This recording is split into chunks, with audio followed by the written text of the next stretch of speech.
Good afternoon, Standard 10, Subject English. Today we learn now lesson number 2.4 An epitome of courage. Next part of the lesson. So I read it at first, listen carefully. Though confined to a wheelchair with no control over his body, save a finger and with a computer to help him express his thoughts. Dr. Hawking is an authority of profound subject of science. Numerous honorary doctorates and awards have been bestowed on him. He is a fellow of the Royal Society and a member of US National Academy of Sciences. In spite of being considered Einstein's equal in intelligence, Dr. Hawking is a very humble man.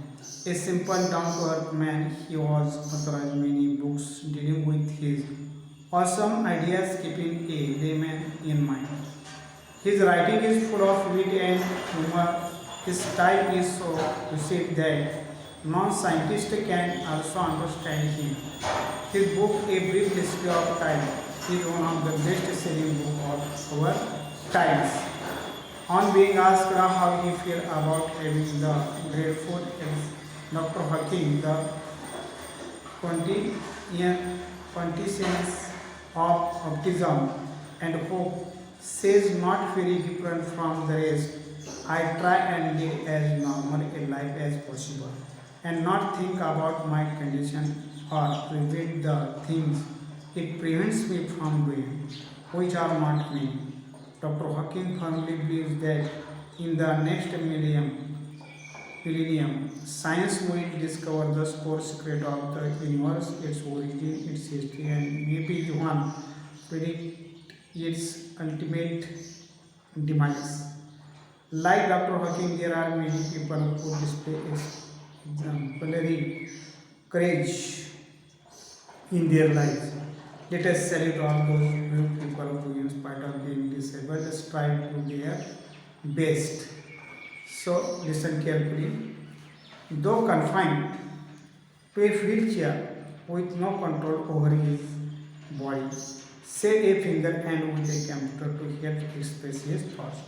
And he was unable to sit, but with the help of the chair, with the help of the wheelchair, he sit on it and express his thoughts with the help of a finger and with a computer. Now, Dr. Hawking is an authorized on profound subject of science. Then, numerous honor doctorates and awards have been guaranteed as an honor to him. Then, he is a fellow of the Royal Society. He is the fellow of the Royal Society and a member of US National Academy of Sciences. And he worked there also. Now, in spite of being considered Einstein's equal in intelligence, means he is very brave. Dr. Hawking is very brave scientist and he compared with Einstein. Dr. Hawking is a very humble man. So he is very brave. He is Dr. Hawking is a very humble man.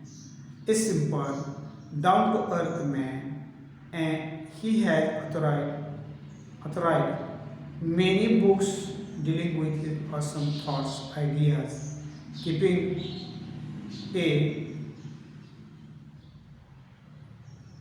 simple man in mind. His writing is full of wit and humor, and his style is so clear that non-scientists can also understand his books and his thoughts, ideas. His book, he wrote many books, but his book, A Brief History of Time, is one of the best-selling book of our times. It is very important book, and so it is widely sold.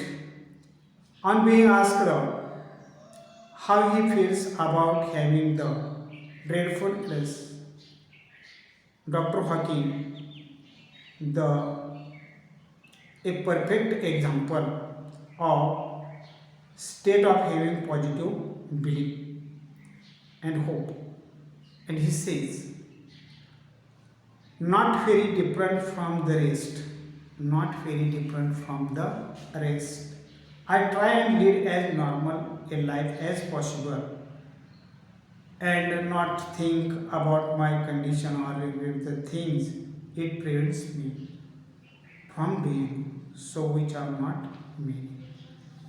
Then Dr. Hawking firmly believes that in the next millennium, he said, in the next millennium, science will discover the core secret of the universe,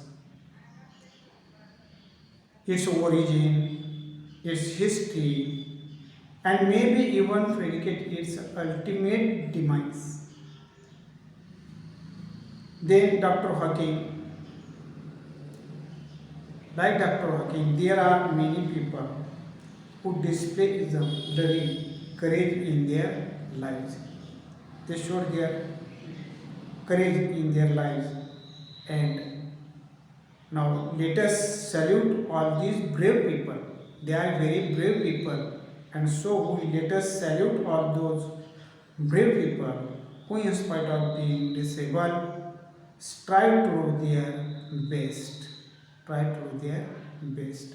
So we stop here. We complete the lesson. Next period we will learn more about it.